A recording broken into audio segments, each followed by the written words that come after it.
Office एक ऐसी जगह होती है जहां पर इंसान सबसे ज्यादा अपना वक्त व्यतीत करता है अपने घर के बाद, जहां पर इंसान 9-9 10-10 घंटे डेली काम करता है। लेकिन आपको पता चले जिस ऑफिस में आप जा रहे हो उस ऑफिस में कुछ ऐसे कमरे हैं जिनके पीछे बहुत दर्दनाक राज छुपे हैं। आज का पूरा रियल इंसिडेंट हमारे पास उड़ीसा भुवनेश्वर से आया है। उड़ीसा एक ऐसी जगह जहां पर से जब भी हमारे पास कोई रियल इंसिडेंट आया है तो उसने व्यूअर्स की रातों की नींद उड़ा दी है।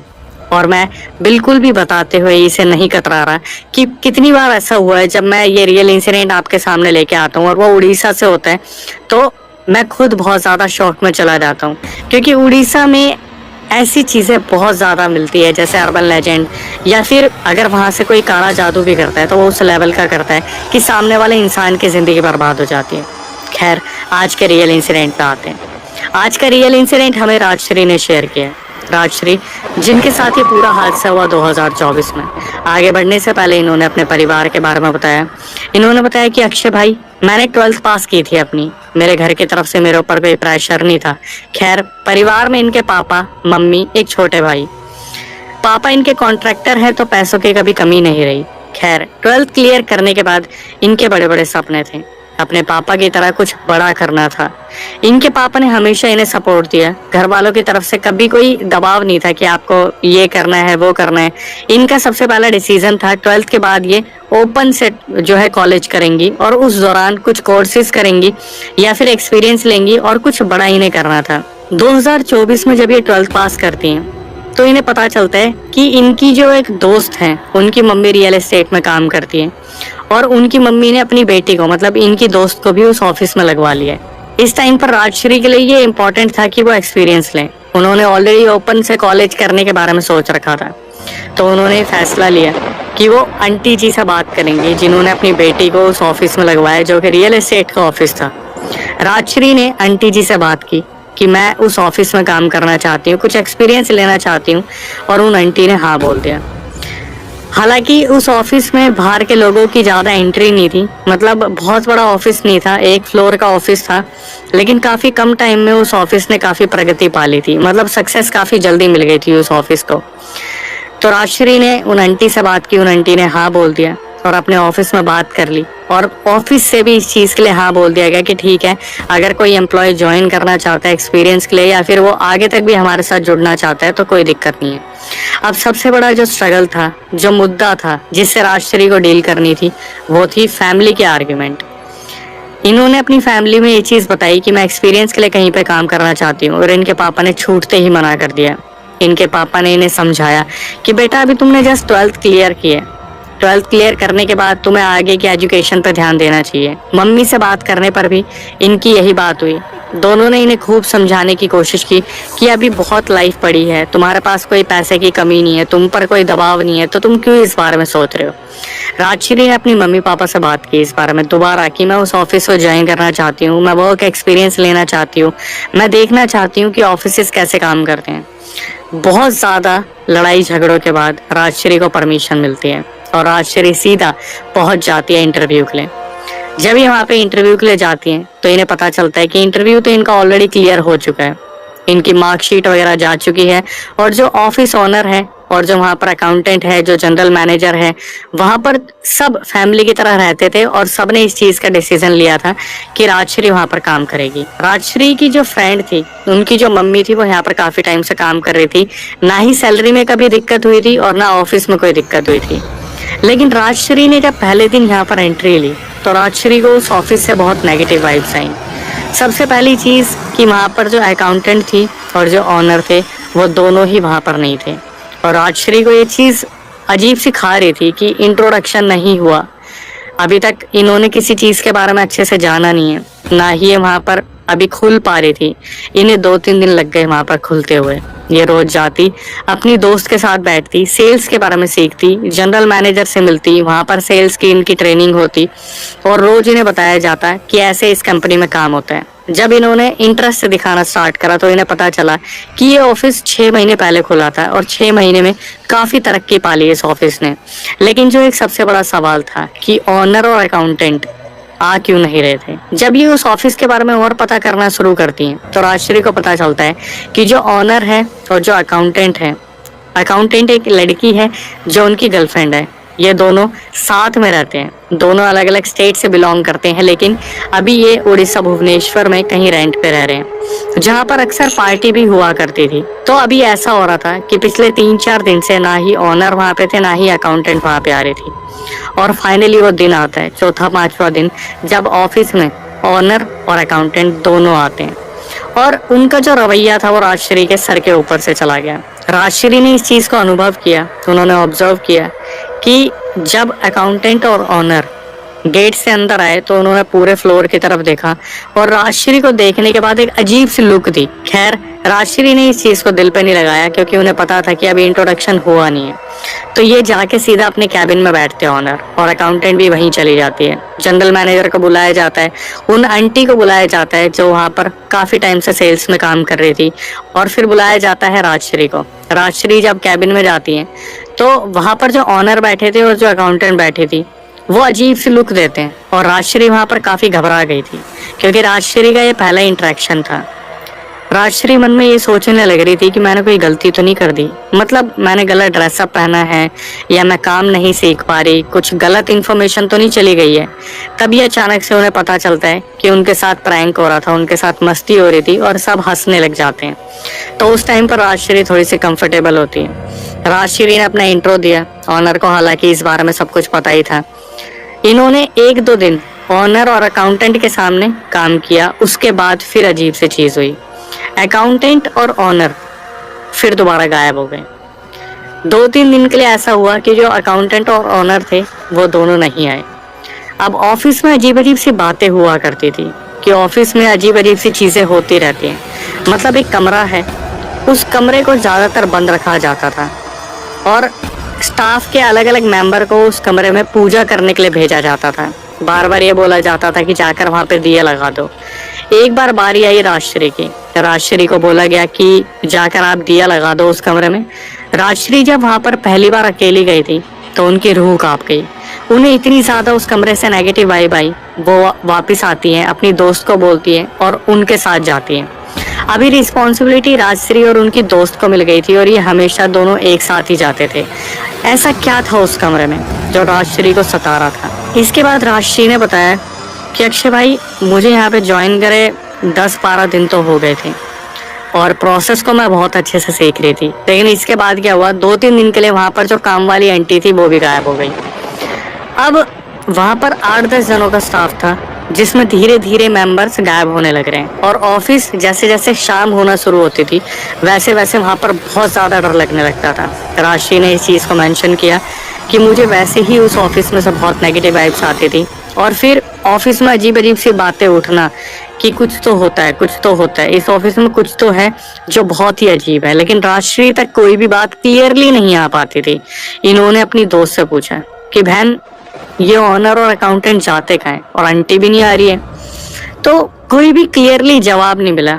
इसी तरीके से जवाब मिलता था कि यार अपने दूसरे बिजनेस में बिजी होंगे या फिर कुछ ऐसा होता होगा। लेकिन एक इंसान को कहीं ना कहीं जो उसके सिक्स सेंस होते हैं वो इशारा देते कि यहाँ पर कुछ गलत है, और राजश्री के हमेशा ऐसे ही साथ होता था कि राजश्री को लगता था, उनके सिक्स सेंस हमेशा बोला करते थे कि यहाँ पर कुछ तो गलत है। वक्त बीतता गया, और फिर कुछ टाइम बाद, मुश्किल से 4 दिन बाद, सब ऑफिस में एक साथ वापस आते हैं। आंटी भी आ गई, अकाउंटेंट भी आ गई, और साथ में आए ऑनर। ऑनर पूजा के कमरे में गए, वहां पर उन्होंने पूजा करी, और जब वो निकल के आए तो ऐसा लग रहा था जैसे उनकी पूरी एनर्जी ड्रेन हो गई है। जब आप एक मंदिर जैसे कमरे में जाते हो, बेशक वहां पर डरावना माहौल भी हो, क्योंकि उस कमरे में ज्यादातर कोई पूरे दिन तक जाता नहीं है, लेकिन मंदिर के आगे पूजा करने के बाद आपकी एनर्जी ड्रेन हो जाए, ये एक अच्छा साइन नहीं है। राजश्री ने अपनी आंखों से देखा कि वो जो ऑनर थे वो मंदिर वाले कमरे से निकले, और वो बहुत थके हुए से थे। जब वो आए थे तो वो काफी फैशन अप थे, लेकिन मंदिर वाले कमरे से निकलते ही वो बहुत ज्यादा थक गए थे। खैर, राजश्री ने इस चीज को देखा और इग्नोर कर दिया। अब राजश्री ने आंटी से पूछना शुरू करा कि आंटी, आप पिछले 2-3 दिनों से कहाँ गए थे? वहां पर जो आंटी बैठी थी उन्होंने एक ऐसी बात बोली जिसको सुनने के बाद राजश्री के होश उड़ गए। उन आंटी ने बताया कि राजश्री बेटा, जो यहाँ पर अकाउंटेंट दीदी है ना, एक्चुअली में उनके अंदर भूत आ रखे थे। राजश्री ने अपनी जिंदगी में पहली बार इस बारे में किसी से बात की थी, और वो सुनने जा रही थी कि एक्चुअली में हुआ क्या था। वो जो काम वाली आंटी थी बस उन्होंने इतना बताया था कि अकाउंटेंट दीदी के अंदर भूत प्रेत आ रखे थे, हम उनका इलाज करवाने गए थे। ये चीज अकाउंटेंट दीदी ने वहां पे खड़े खड़े सुन ली कि उनके बारे में इस बारे में बात हो रही है, और वो सीधा चल के इनके सामने आ गई। अब ऐसी सिचुएशन में जब आप किसी और के बारे में बात करते हो तो हालत टाइट हो जाती है कि उसने सुन लिया। राजश्री ने बताया कि मेरी हालत खराब हो गई, आंटी ने मुझे ये चीज बताई और मुझे लग रहा था अब ऑफिस में बवाल बनने वाला है, लेकिन इसका अपोजिट हो गया। वो जो अकाउंटेंट दीदी है उनका नाम हम सिमरन रख लेते हैं। सिमरन दीदी वहां पे आती हैं, जिनका रिलेशन ऑनर से चल रहा था। वो दीदी चल के आती है और आंटी के बिल्कुल साइड में बैठ जाती है। अब यहाँ पर राजश्री, उनकी दोस्त आंटी और वो जो दीदी आई थी सिमरन दीदी जो अकाउंटेंट थी, ये आपस में बातचीत करना स्टार्ट करते हैं। तो आंटी और दीदी बताते हैं कि एक्चुअली में हुआ क्या था। अभी 2-3 दिन पहले जनरल मैनेजर के गांव में एक फंक्शन था। उस फंक्शन से वापस आते टाइम दीदी अचानक से गांव में पोसेस हो गई। उनके बगल में ऑनर बैठे हुए थे, मतलब उनके होने वाले मंगेतर या हस्बैंड, हम कुछ भी बोल सकते हैं। दीदी अचानक से उनकी तरफ देखती है, अकाउंटेंट दीदी जो सिमरन दीदी थी, और वो बोलती है कि तूने मेरा हाथ क्यों पकड़ा है, तू यहाँ क्या कर रहा है, तू यहाँ से चला क्यों नहीं जाता, बदतमीज कहीं का। अब ये चीज उन जनरल मैनेजर के सामने और आंटी के सामने और जो ड्राइवर था उनके सामने पहली बार हुई थी। तो पूछा गया, वो जो आंटी थी वो पूछती है पीछे मुड़ के कि सिमरन बेटा क्या हुआ, तुम ठीक हो। तो वो जो ऑनर थे उनको पता था कि सिमरन दीदी के साथ कुछ ना कुछ गड़बड़ है, तो उन्होंने बोला हाँ हाँ सब ठीक है, मैं देख लूंगा। तो वहां पे जो सिमरन दीदी थी वो फिर दोबारा पूछती है कि तू क्या देख लेगा रे, बदतमीज कहीं का, मेरे बगल में बैठा हुआ है, जब देखो मुझे घूरता रहता है। और ये बोल के फिर दोबारा वहां पर शांति का माहौल हो गया। ये चीज सुनने के बाद राजश्री को इतना डर लग रहा था कि जिसके बारे में ये सारी बातें हो रही है वो खुद सामने बैठ के सुनने लग रही है। मतलब आगे सॉल्यूशन हुआ नहीं हुआ, लेकिन मेरे को ये पता चल जाए कि मैं जिस इंसान के साथ बैठा हूँ उसके अंदर भूत प्रेत आते हैं, तो थोड़ी देर के लिए मैं भी सोच में पड़ जाऊंगा कि मैं सही जगह पर बैठा हूँ नहीं बैठा। और वही हाल राजश्री का हो गया था। राजश्री ने डरते डरते सीधा सिमरन दीदी से पूछ लिया कि दीदी ये सच बात है। तो वो जो दीदी बैठी थी वो बताती है हाँ बेटा, मुझे भी काफी टाइम बाद पता चला कि मेरे अंदर ऐसे भूत प्रेत आते हैं। तो राजश्री ने पूछना शुरू करा कि आप थोड़ा सा बताएंगे कि इन सब चीजों की शुरुआत कहाँ से हुई। दीदी ने बताया कि एक्चुअली में इन सब चीजों की शुरुआत हुई, जो ऑनर थे वो पोजेस हुए थे। Oh my God. राजश्री को पता चला कि पोजेशन सिमरन दीदी के ऊपर भी था, लेकिन उससे पहले ऑनर से ये सारी कहानी स्टार्ट हुई है। अब सिमरन दीदी ने बताना शुरू करा कि हम साथ में रहते हैं। ये कुछ टाइम पहले की बात है, जब हम फ्लैट पे थे और हम सोने की तैयारी कर रहे थे, तब अचानक से इनकी बॉडी के अंदर सोते टाइम, मतलब ऑनर की बॉडी के अंदर कोई आत्मा ने प्रवेश कर लिया।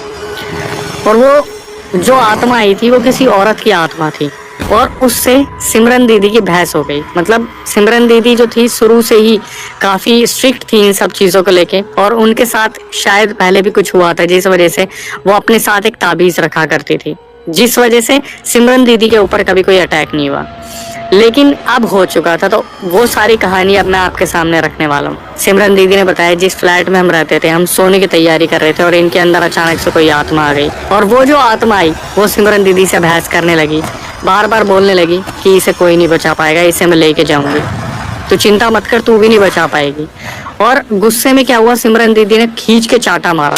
वो जो चाटा मारा वो चाटा सीधा उस आत्मा को लगा, और वो जो आत्मा थी वो वहां पर और बुरी तरीके से चिल्लाने लगी। सिमरन दीदी इन सब चीजों से डर नहीं रही थी, क्योंकि उन्हें पता था जब तक उनके पास ये ताबीज है उनको कोई दिक्कत नहीं होगी। लेकिन इनके अंदर ये जो आत्मा आई थी, इनसे बार बार इन्होंने पूछना शुरू करा कि क्या है, कौन है, तू कहाँ से आई है। तो वो जो ऑनर के अंदर आत्मा आई थी उसने कुछ भी नहीं बताया। अब उसी टाइम पर सिमरन दीदी वहां पर काफी टाइम से बैठी हुई थी, और वहां पर जो ऑनर के अंदर आत्मा आई थी वो बार बार सिमरन दीदी को धमकी दे रही थी कि तू उठ के जा और मैं इसे खत्म कर लूंगी, तू बस थोड़ी देर के लिए जा, मैं अभी गेट से बाहर निकलूंगी और किसी गाड़ी के आगे कूद जाऊंगी। उस टाइम पर सिमरन दीदी को बहुत तेज वॉशरूम आ रहा था। ये उठती हैं और बस गेट खोल के वॉशरूम यूज कर रही थी जो कमरे से अटैच था। तभी अचानक से देखती है जो ऑनर है वो अपना सर हिलाना शुरू करते हैं, ऐसे जैसे बहुत ज्यादा डिस्टर्बेंस हो रही है। वॉशरूम यूज करने के बाद भी जो दीदी आई वहां, उन्होंने खींच के थप्पड़ मारा और वो आत्मा को ही थप्पड़ लगा। उस टाइम पर वो जो आत्मा थी वो थोड़ी देर के लिए शांत हो गई, और जो ऑनर थे वो सोने की कोशिश करते हैं, उन्हें पता ही नहीं था क्या हुआ है। तो ये सारी चीजें राजश्री सुन रही थी, और उन्होंने सिमरन दीदी से पूछा कि दीदी फिर मतलब जो ऑनर है वो बचे कैसे, मतलब ऐसी आत्माएं तो सीधा इंसान को लेके चली जाती हैं। तो सिमरन दीदी ने बताया कि एक्चुअली में ये बचे इसलिए क्योंकि इनके अंदर इनके देवता आते हैं। मे भी शायद वो जो ऑनर थे वो पहाड़ साइड के थे, पहाड़ी थे, इसलिए उनके अंदर जो उनके देवता आते थे उस आत्मा को उन्होंने काफी दबाने की कोशिश की। लेकिन जो ऑनर थे वो ऑफिस में आते खुशहाल अच्छी तरीके से, लेकिन ऑफिस में आने के बाद पता नहीं उन्हें क्या हो जाता है। एक कमरा था ऑफिस का जो लॉक किया जाता था, उसे लॉक रखा जाता था और ये डिसीजन ऑनर का था। वो ऑनर सिर्फ ये बोलते थे इस कमरे में जो भी कोई जाएगा सिर्फ पूजा पाठ करने जाएगा, अदरवाइज ये कमरा नहीं खुलेगा। ये चीज राजश्री सुन रही थी और वो बार बार कभी सिमरन दीदी की तरफ देखती और कभी ऑनर की तरफ। हालांकि ऑनर अपनी सीट पे थे अपने कैबिन में, लेकिन ये चीजें जो बताई जा रही थी ये चीजें बताने वाली नहीं होती। लेकिन राजश्री से जब मेरी कॉल पे बात हुई तो उन्होंने बताया कि ये माहौल घर वाला बना हुआ था जहाँ पर धीरे धीरे उन्होंने बताना शुरू करा। तो अब इन्होंने इंटरेस्ट लिया कि ठीक है कि ऑनर के ऊपर जो हुआ सो हुआ, लेकिन आपके ऊपर क्या हुआ। अब यहाँ से सिमरन दीदी ने बताना शुरू करा कि उनके पास जो ताबीज था, एक दिन वो घर से निकल रही थी और वो ताबीज पता नहीं कहाँ टूट के गिर गया और इनके साथ वो चीजें हावी होने लगी क्योंकि इन्होंने उस आत्मा को थप्पड़ मारा था।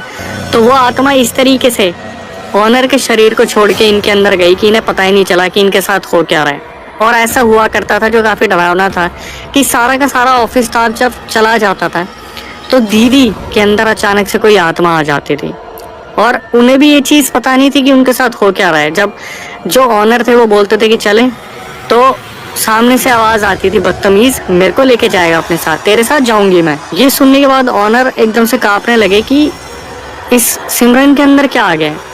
तो कितनी बार ऐसा हुआ जहाँ पर ऑनर ने पूछना शुरू करा कौन है तू, कौन है, बताएगा मुझे।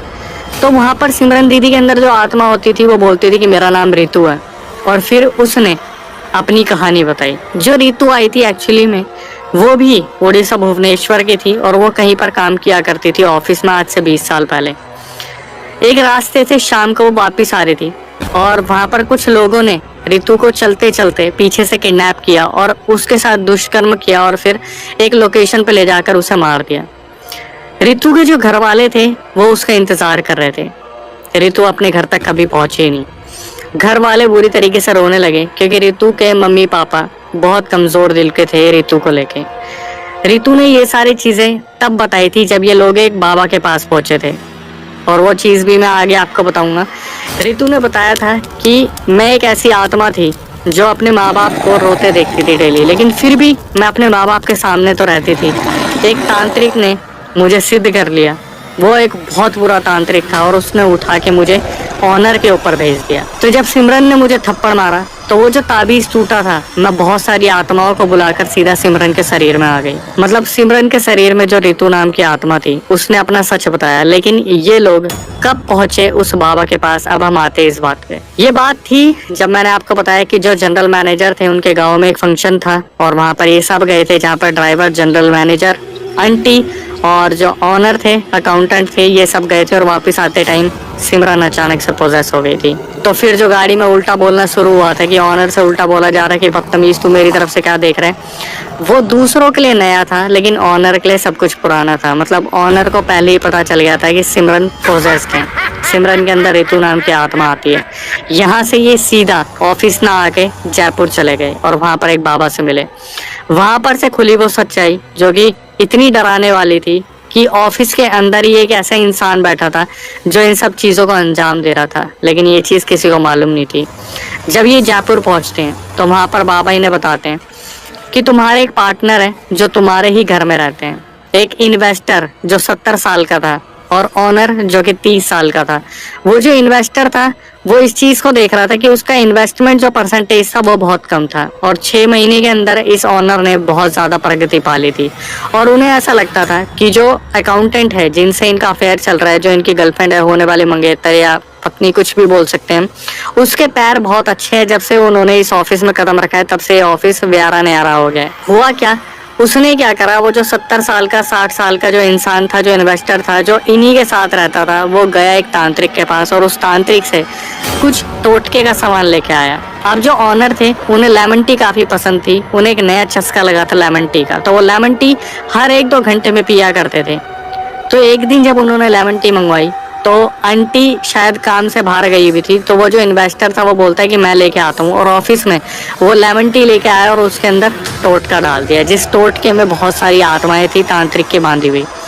लेमन टी पीने के बाद वो जो इंसान था, जो ऑनर थे, वो पोजेस हो गए और फिर उनके अंदर आत्माएं आने लगी।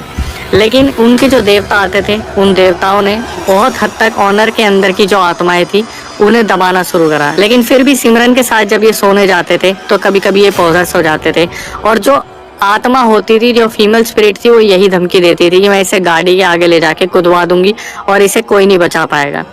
जब सिमरन ने उस आत्मा को थप्पड़ मारा, तब तक उन्होंने ताबीज पहन रखा था, तो वो थप्पड़ सीधा उस आत्मा को लगा। 2-3 थप्पड़ और मारे जब वो उस आत्मा को लगे, और जब ये ताबीज टूटा तो सीधा सिमरन के अंदर वो आत्मा आ गई। अब ये सिमरन को लेके गए जयपुर में बाबा के पास, और वहां पर ये सारी सच्चाई खुली। तो राजश्री ने मेंशन किया कि अक्षय भाई, मैंने इस ऑफिस को ज्वाइन किया था बहुत उम्मीदों के साथ, ये सोच के कि मैं यहाँ पर बहुत कुछ सीखूंगी, लेकिन मैंने देख बहुत कुछ लिया था। कुछ चीजें जो उस ऑफिस के बारे में बहुत ही ज्यादा अजीब थी कि वहां पर नॉनवेज बिल्कुल भी अलाउड नहीं था। बाहर होटल्स में जा जाके लोग नॉनवेज खाया करते थे। नॉनवेज ना लाने का मतलब मुझे बाद में समझ आया, क्योंकि उस ऑफिस में साक्षात आत्माएं घुमा करती थी, कभी सिमरन दीदी के साथ तो कभी उस ऑनर के साथ, जो भोग लिया करती थी। उस ऑफिस का एटमॉस्फेयर ऐसा हो गया था कि राजश्री ने तो 2-4 दिन के बाद ऑफिस चेंज कर लिया था, लेकिन वहां पर जितने भी लोग थे वो उस ऑफिस से इतने डरने लगे थे कि बाद में आंटी ने बताया, जो कि इनकी दोस्त की मम्मी थी, कि उन्हें भी इन सब चीजों के बारे में मालूम नहीं था। लेकिन फिर 2-3 महीने बाद जब राजश्री ने ऑफिस छोड़ दिया, उसके बाद पूरा का पूरा ऑफिस उस जगह से शिफ्ट हो गया था। राजश्री ने अपना वक्त काटा उस ऑफिस में, उसके बाद उस ऑफिस को छोड़ दिया, और ये राय दी, जब भी आप किसी नए ऑफिस को ज्वाइन करते हो तो थोड़ा सा सोच के, उस ऑफिस के कुछ ऐसे पुराने राज हो सकते हैं जो आपको असली में एक बिल्कुल उभरता हुआ राज बना देंगे। राजश्री ने अपनी रिकॉर्डिंग में ये भी मेंशन किया कि वो जो इन्वेस्टर था, उसकी इन्वेस्टमेंट तो कब की वहां से निकल चुकी थी, मतलब उसने अपने लगाए हुए पैसे निकाल लिए थे। वो उस ऑफिस को हथियाना चाहता था, जिस वजह से उसने ये सारी की सारी वहां पर साजिश रची थी। ऑनर को मरवाना था ताकि लीगली सारी पावर उसके हाथ में आ जाए। लेकिन वक्त रहते सारी चीजें ठीक हो गई। वो जो जयपुर वाले बाबा थे, उन्होंने इनके टोटके का उतारा करा, टोटका उतार के उन आत्माओं को बांधा और फिर उनको हमेशा के लिए मुक्त कर दिया, जिस वजह से ये लोग बच पाए। और फिर इन दोनों को ताबीज दिया, ऑनर को भी और सिमरन दीदी को भी, जिस वजह से इनके ऑफिस में सब कुछ शांत हो गया। और ताबीज सिर्फ इनके लिए नहीं था, आंटी जो वहां पर काम करने वाली थी और जनरल मैनेजर, दोनों को ताबीज दिए गए, क्योंकि वो लोग सीधा सीधा बोल रहे थे कि अब इस ऑफिस में वो काम नहीं कर पाएंगे। ताबीज देने के बाद सब कुछ वहां पर जो है बिल्कुल ठीक हो गया, लोगों ने वहां पर काम करा। लेकिन फिर भी जब बात फैलने लगती है तो लोगों को पता चल ही जाता है कि इस ऑफिस में कुछ ना कुछ भूतिया घटनाएं होती आ रही हैं। अब ऐसे ऑफिस को छोड़ना इसलिए बनता है क्योंकि जब भी हम बात करते हैं किसी ऑफिस की, तो उस ऑफिस में से जो एम्प्लॉय होता है वो सीधा खिड़की खोल के कूद जाता है। ऐसे बहुत सारे इंसिडेंट्स देखे गए हैं, जिनके मैं आर्टिकल्स आपके सामने लगा देता हूँ कि बीपीओ गुड़गांव के, मोती बाग के, मोती नगर के, ऐसे बहुत सारी जगह हैं जो पूरे इंडिया में होंगे जहां पर इन सारी एक्टिविटीज को नोट डाउन किया गया है। और आपके सामने कुछ क्लिप्स जरूर लगाऊंगा जहां पर ऑफिस के अंदर कुछ ना कुछ ऐसी एक्टिविटीज होती है। इसके बाद मैं हमेशा यही चाहूंगा कि जब भी आप किसी ऑफिस को ज्वाइन करो तो थोड़ा सा उसका इतिहास खंगाल लो कि वहां पर कुछ ऐसा ना हो। हालांकि आपको बताएगा कौन, ज्यादा से ज्यादा गार्ड है, लेकिन अगर गार्ड का ही मुंह बंद रखा हो तो हमेशा पूजा पाठ कीजिए, थोड़ा सा सोच समझ के रहिए, हमेशा कोशिश कीजिए कि आप अपने कुल देवी देवताओं के करीब हो। और फिर ये जो चुल होती है इंसान को पैसा कमाने की, इसको थोड़ा सा दबाइए। वक्त आने पर आप सही ऑफिस में जाएंगे। राजश्री का ये मानना है कि वो जो चुल थी ना, मतलब उनकी दोस्त को तो पैसों की जरूरत थी, लेकिन इनको जो चुल थी कि मुझे अपने खर्चे खुद निकालने हैं, मुझे इंडिपेंडेंट बनना है, मुझे कुछ सीखना है, मुझे सब कुछ करना है। अभी भी राजश्री यही बताती है कि मेरे पापा अच्छे खासे कॉन्ट्रैक्टर है, मुझे पैसों की जरूरत नहीं थी, बस ये एक चुल थी कि मुझे ऑफिस ज्वाइन करना है, और मेरी किस्मत मुझे कहाँ लेके चली गई। तो अगले आप वो इंसान ना हो जो ऐसे ऑफिस को ज्वाइन कर ले। हालांकि जब भी हम गुड़गांव नोएडा की बात करते हैं तो आधे से ज्यादा ऑफिस हॉन्टेड मिलते हैं या उनकी हॉन्टेड कहानियां होती हैं, ऐसी चीजें हमेशा चलती आती है। लेकिन मैं आपसे क्या कहता हूँ कि जो नए व्यूअर्स हमारे चैनल पे आए हैं भाई, वो चैनल को सब्सक्राइब कर ले, बेल नोटिफिकेशन ऑन कर ले, क्योंकि हमारी काफी मेहनत लगती है ऐसे रियल इंसिडेंट आपके सामने लाने में।